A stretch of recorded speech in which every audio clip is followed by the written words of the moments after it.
Welcome to TV9 digital. నేను లుంపిని భూచల.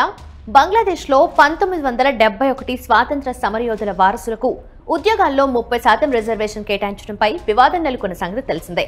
అలా మొదలైన వివాదం నిరసనగా మారి నిరసనలు చివరకు ఆ దేశ ప్రధానమంత్రి షేక్ హసీనా రాజీనామా చేసి దేశం విడిచి వెళ్లిపోయేందుకు కారణమయ్యాయి.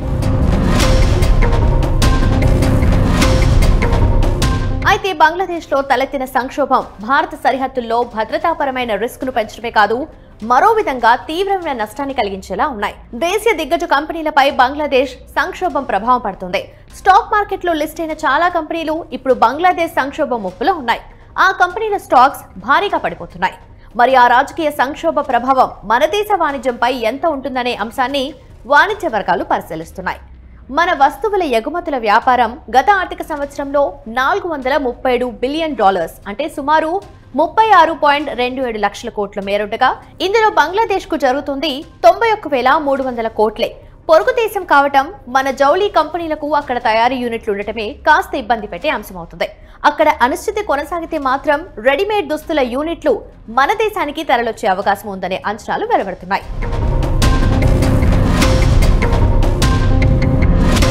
బంగ్లా సంక్షోభం వల్ల భారతీయ వాణిజ్యంపై అంతగా ప్రభావం ఉండకపోవచ్చని S&P గ్లోబల్ రేటింగ్స్ అంచనా వేసింది.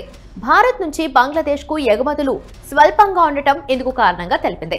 బంగ్లాదేశ్లో గిరాకీ తక్కువగా ఉండొచ్చు, అందువల్ల భారత్ సహా ఇతర దేశాల నుంచి బంగ్లాదేశ్కు ఎగుమతులు తగ్గొచ్చని S&P global ratings director Andrew Wood తెలిపారు. బంగ్లాదేశ్తో భారత్ వాణిజ్యం ఏ రంగాల్లో ఉంటుందో ఓసారి చూస్తే ప్రధానంగా కూరగాయలు, కాఫీ, తేయాకు, సుగంధ ద్రవ్యాలు, చక్కెర, మిఠాయిలు, శుద్ధి చేసిన పెట్రోలియం ఉత్పత్తులు, రసాయనాలు, పత్తి, ఇనుము, ఉక్కు, అలాగే వాహనాలు.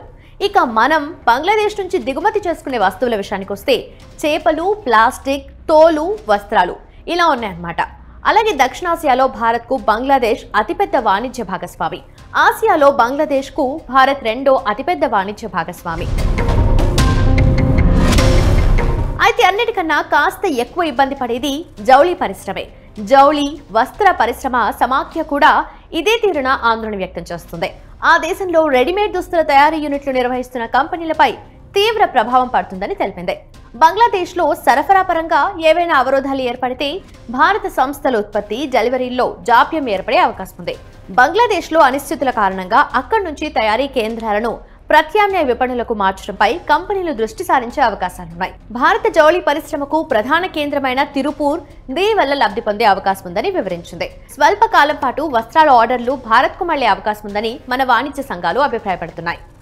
బంగ్లాదేశ్లో సుమారు 25% వరకు జౌళి ప్లాంట్లు భారత కంపెనీలకు చెందినవే. ఇందులో Shahi exports, house of pearl fashions, TCNS, అలాగే గోకల్దాస్ ఇమేజెస్, అంబత్తూర్ క్లోతింగ్ లాంటి కంపెనీలు ఉన్నాయి.